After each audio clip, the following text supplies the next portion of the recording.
maxamed cigaal markuu dhulkii tegay hargeysa sidaan idin sheegay si fiican baa loo soo dhaweeyey xilli dhulba waa laga qaaday in badan baa la sugayey aad baa loogu sii diyaar garoobay isaga inan baa la dhashay walaalkii warsame oo ka weyn iyo walaashii ruun oo ka yar labadaasaa reerkoodii walaalihii ka jooga ka nool markaa dhaxalkoodii oo aan weli la qaybinna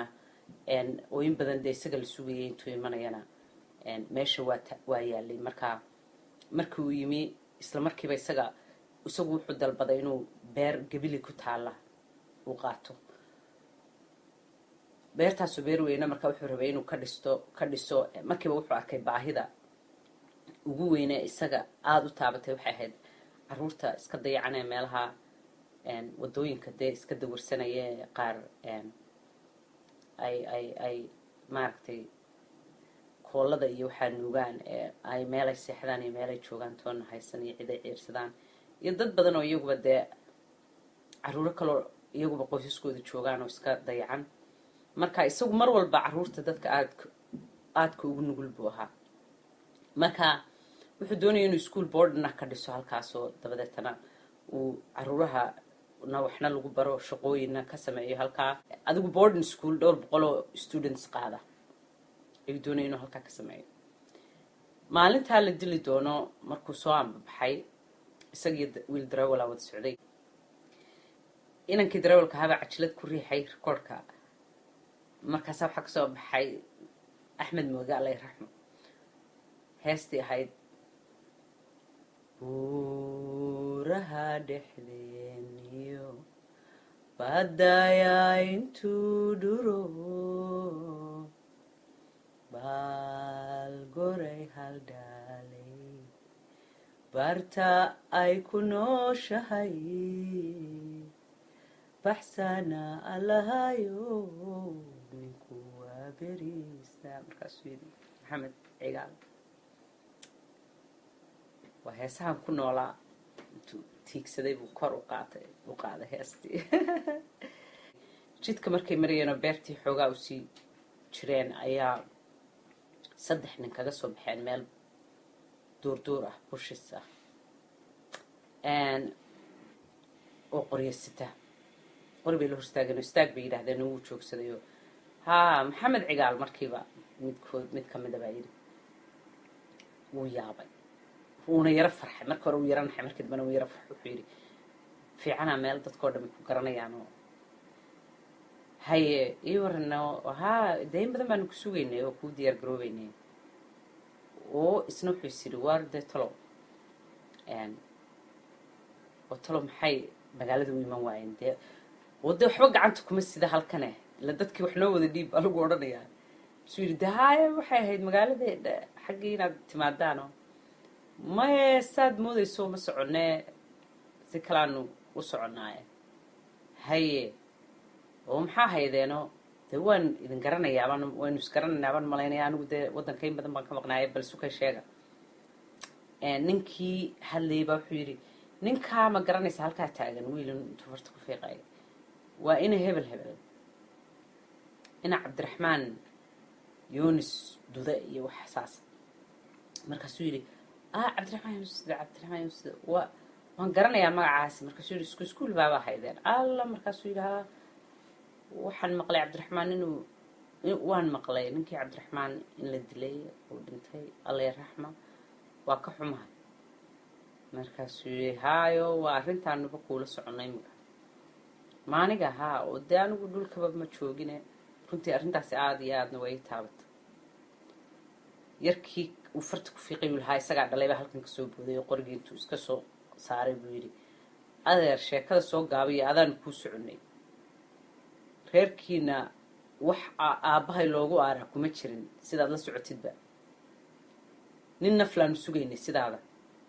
dee adiga wax ku dhaamaana kumaba jiraan adigunbaa u qalma aabbahay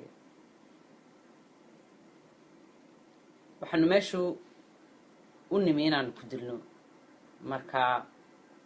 waa argosiya dee hadalka inoo soo gaabiya ونحي محمد أما في عنان هاي بالهرتا هنا ورئيستان وأيضا ودك دقني هذا روح بك ورئيستان ما إنه ما أشهادني مسا أشهادني ما يستكويري إنكي يرى يعني إنكي لدي دالين رجتول كابا كوسي قوضي ديار جروب وحيري هذا anigu waxaan u imi inaan dadka wax u qabto inaan shaqooyin sameeyo inaan caruuraha dayacan ee dhulka daadsan aan ka guro oo aan u sameeyo meel ay wax ku bartaan beertaydii baan hadda ku sii socday ninkaas soo buhliyoobay baan ahay cabdiraxmaan dilkiisina amba waa layga dilay in adeerkay buu ahaa bilaayoon idinku firroonahay nolosha haddaad aniga naftayga qaadaan oo naftayda qaadaan aniga keliya meedaan dilina dad badan baa dhibaato u geysateen oo dhaawacdeen hagardaamadaasina mid hadhaysa maaha noloshan idinku qiimo weynahay maad ka fikirtaan inaad daysaan ma yidhaahdeen diyaar garow yarkii yaraa waayahay buu yidhi gaadhigii buu ka soo degay geed hoostii halkan kaali bay yidhaahdeen geedka hoostiisii wuu weyse qabay nasiib wanaag wuu tukaday may ogolaan kartaa inaan tukado buu yidhi 2 ragcadood wuu tukaday markuu salaamo naqsaday buu inankii yaraa halkaa qadaadka kaga tuujiyey xabadii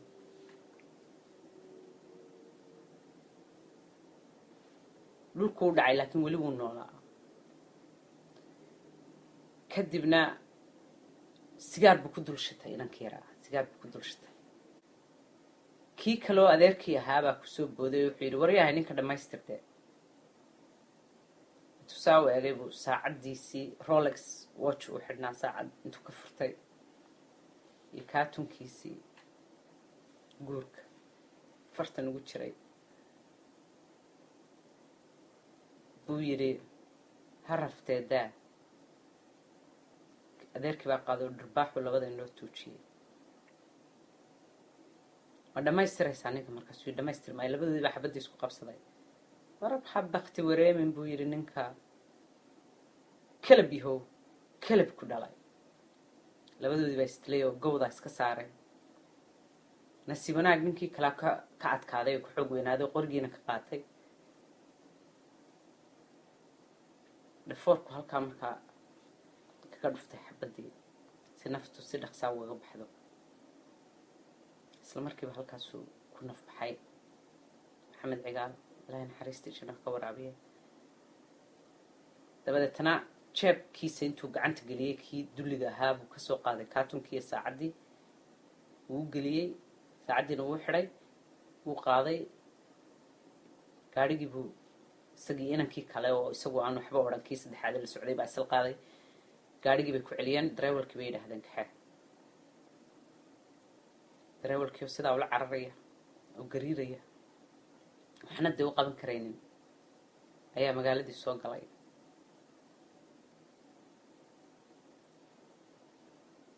halkaasaynu kasii wadanaynaa sheekadeenna qaybta dambe ma rabo inaan idinku dheereeyo indhaha qalbiga